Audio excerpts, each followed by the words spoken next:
The second section of our textbook talks about today's adolescents in Canada, the United States, and around the world. So, adolescence is not a time of rebellion, crisis, or pathology. It is a time of evaluation, decision-making, commitment, and finding a place in the world.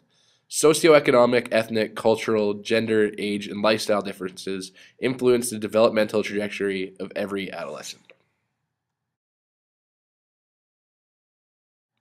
So contexts are settings in which development occurs, and the cultural context for U.S. adolescents is changing with a dramatic increase in the number of adolescents immigrating from Latino and Asian countries.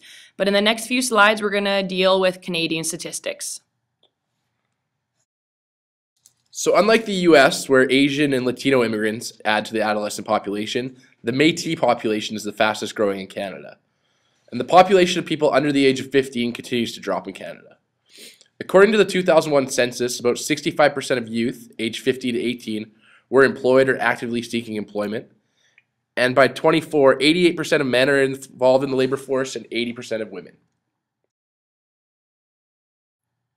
1 in 5 youth were not enrolled in school in 2001, and this number has decreased from 1 in 4 in 1981, while Canada ranks 6 out of 28 OECD countries in terms of investment in education relative to the GDP.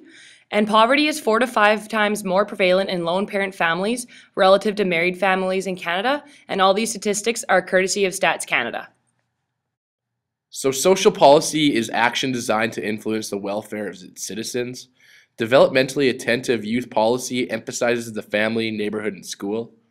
And 17% of U.S. adolescents live in poverty, while in Canada it's 9%, and in Sweden it's only 2%. Advances in technology and transportation are spawning a global youth culture, but experiences may differ depending on gender, families, schools, peers, and religion. Most research in this section on adolescence comes from American and European scholars, leading to a Eurocentric view.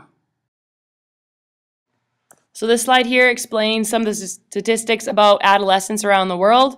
Some interesting ones were the fact that 16 million girls between 15 and 19 have given birth each year, and that suicide is actually the second most common cause of death for adolescents. And this is courtesy of the World Health Organization.